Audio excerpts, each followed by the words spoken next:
आज मारवा स्टूडियोज़ पे हम इंडियन स्किल्स डेवलपमेंट काउंसिल की तरफ से इम्प्रूव मेमोरी लर्निंग टेक्निक्स के बारे में एक डेमोन्स्ट्रेशन के लिए इकट्ठा हुए हैं।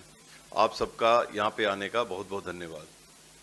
आज के पैनल के ऊपर हमारे साथ हैं डॉन बॉस्को टेक से श्री सब्यसाची दत्ता, उनके कंसल्टेंट हैं, और हमारे साथ ब्रिगेडियर बीके खन्ना साहब हैं जो वर्ल्ड रिकॉर्ड होल्ड करते हैं नंबर ऑफ ट्रेनिंग्स का नेशनल डिजास्टर मैनेजमेंट अथॉरिटी से सीनियर कंसल्टेंट। मेरे साथ श्री कबीर साहनी हैं जो फाउंडेशन जेपीएस के डायरेक्टर हैं, और मैं आपके सामने JP Singh, director Indian skills development council से। आज का जो प्रोग्राम है इसमें जो बच्चे डेमोन्स्ट्रेट कर रहे हैं उनकी एज बहुत छोटी है, लेकिन उनकी उपलब्धियां बहुत बड़ी हैं।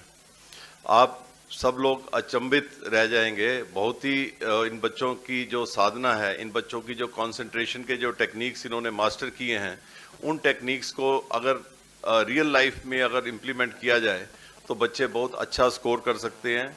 आज की डेट में कौन अपना ज़्यादा से ज़्यादा योगदान देके एक्सेल नहीं करना चाहता।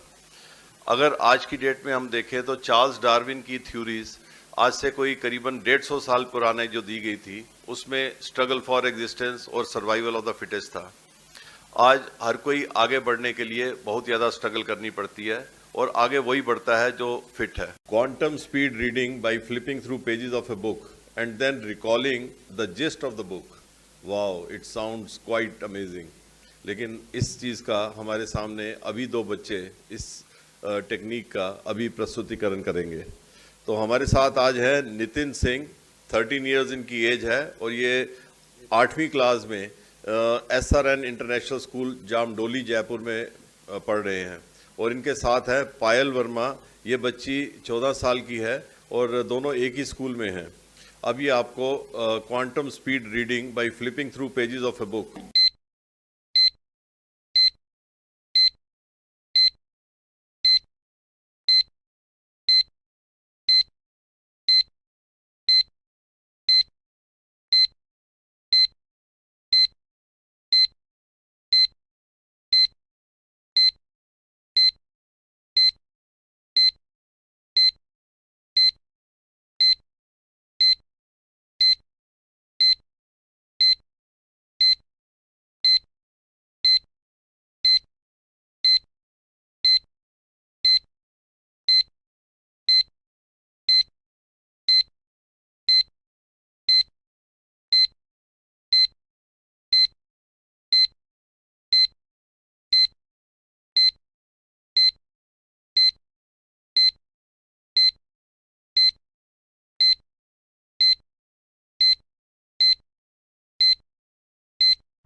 महाराणा प्रताप का जन्म 1597 ईस्वी को हुआ था, और इनकी महारानी का नाम जयवंताबाई था, जिसने अपने पुत्र को जन्म दिया। उसका नाम प्रताप सिंह था, और इनकी मृत्यु भाद्रव में 11 मील का दूर में वहाँ इनकी मृत्यु को समाप्त किया गया। वहाँ पे 8 खंभों की एक छतरी बनाई गई है, और प्रताप सिंह के बेटे उनके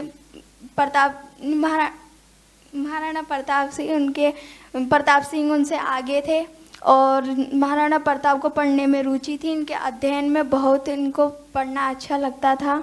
यहाँ पर मैं देखा है कि आपने जो है 4 पेज से लेकर 82 पेज तक जो है आपने पढ़ा है, और इस से लेकर ये 78 जो पेजेस हैं, इसके अंदर जिस आप बताएंगे क्या है इसके अंदर? इसमें पहले पार्ट का नाम है भाई अब सवय का निर्माण करे, और दूसरा पार्ट का नाम है भाई कर्मठ व्यक्ति की तलाश, और तीसरा पार्ट का नाम है भाई साहसी व्यक्ति के सामने सभी झुकते हैं। गजब की बात। इसमें पहले पार्ट में दिया गया है भाई अमेरिका में विधानसभा में एक पार्टी हो रही थी, और उसमें एक व्यक्ति ने कहा भाई उसको विधानसभा का नेता बना दिया जाए, लेकिन उस व्यक्ति ने चिल्लाकर कहा मुझे किसी की सिफारिश नहीं चाहिए, मैं अपने दम पर खुद ही उसका नेता बन के दिखाऊंगा।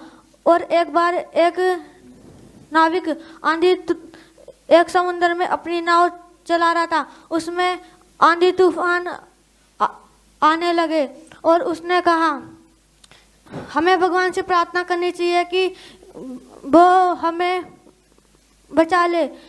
लेकिन एक बूढ़े नाविक ने कहा नहीं, हम सबको इस नाव को डूबने से बचाना है। और सबने उस नाव को चारों ओर से पकड़ लिया और नाव को डगमगाने नहीं दिया और वो आंधी तूफान से वो नाव बच गई। ईश्वर भी उसी के साथ रहते हैं जो अपनी खुद की सहायता करता है। और very good, very good, very good, very good, very good.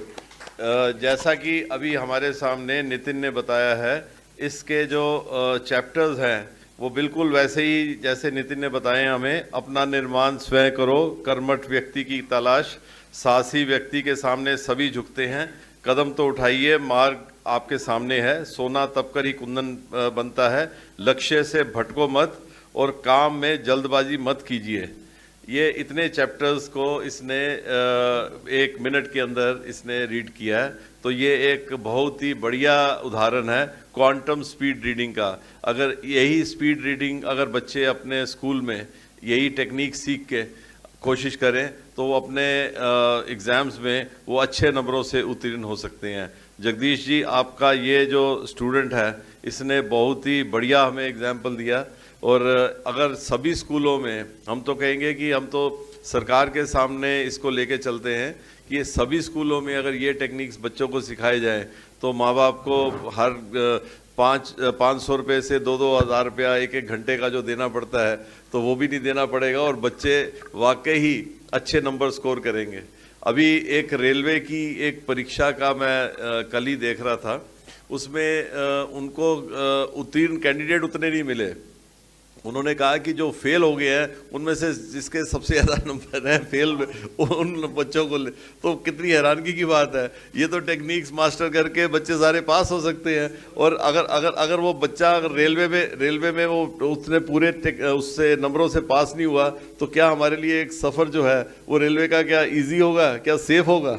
तो इन बच्चों को जो उत्तीर्ण होंगे वही सेफ सफ़र हमें दे सकते।